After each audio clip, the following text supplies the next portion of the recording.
विदर्भासह अमरावती जिल्ह्यात आजपासून सकाळी शाळेची पहिली घंटा वाजली।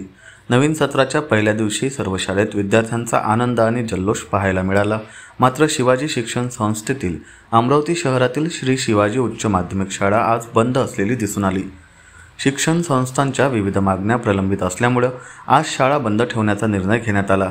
शिक्षण संस्थांच्या खासगी शाळेच्या शिक्षकांचा व संस्था चालकांचा संप असल्याने आज शाळेच्या नवीन सत्राच्या पहिल्याच दिवशी विद्यार्थ्यांना फटका बसल्याचे दिसून आले। शाळेच्या पहिल्याच दिवशी विद्यार्थ्यांना पाठ्यपुस्तक, गणवेश, गोड पदार्थ देऊन यावर्षी शाळेचा उत्सव अधिकच ऐतिहासिक केला जात आहे। पण शाळेच्या पहिल्याच दिवशी शिवाजी उच्च माध्यमिक व कनिष्ठ महाविद्यालयाने शाळा बंद ठेवण्याचा हा निर्णय घेतल्यामुळे शाळेच्या विद्यार्थ्यांना पहिल्या दिवसाचा आनंद घेता आलेला नाही। आज 23/6/2025 ला आज नवीन सत्राच्या सुरुवातीचा दिवस, पण आज संस्था चालकांनी त्यांच्या विविध मागण्या, शासनाकडे असणाऱ्या ज्या मागण्या होत्या त्या पूर्ण न झाल्यामुळे आज शाळा बंद ठेवण्याचा निर्णय घेतलेला आहे। त्या अनुषंगाने श्री शिवाजी शिक्षण संस्था सुद्धा या संपामध्ये, या बंदमध्ये सहभागी आहे आणि म्हणून 23 तारखेला आज सोमवारी ही शाळा बंद राहील।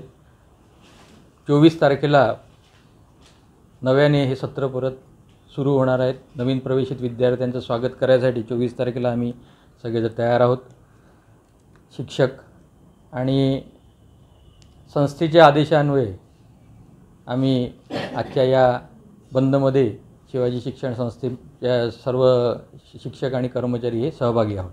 मागण्याच्या संदर्भामध्ये हे संस्था चालकांनाच तेच चांगलं सांगू शकतील, कारण त्या मागण्या भरपूर आहेत आणि शाळेच्या मागण्या मला वाटतं की एक प्रलंबित जे बरेच वर्षापासून वेतनेतर अनुदान मिळालेलं नाही आहे, त्याच्यानंतर एक नवीन जो GR आलेला आहे 14 मार्च 2025चा, यासारख्या ज्या काही मागण्या आहेत त्या मागण्या भरपूर आहेत आणि त्या मागण्यांची विस्तृत माहिती ही संस्थाचालकांनी शासनाकडे कळवलेली आहे। त्या अपूर्ण असल्यामुळेच हा बंद आज ठेवण्यात आलेला आहे। बंदमध्ये खाजगी शाळा ज्या पूर्ण जिल्ह्यामध्ये आहेत त्या 500च्या जवळजवळ आहेत। त्यातील बहुतांश शाळा, नेमका आकडा सांगता येणार नाही, पण बहुतांश शाळा याच्यामध्ये सहभागी आहेत।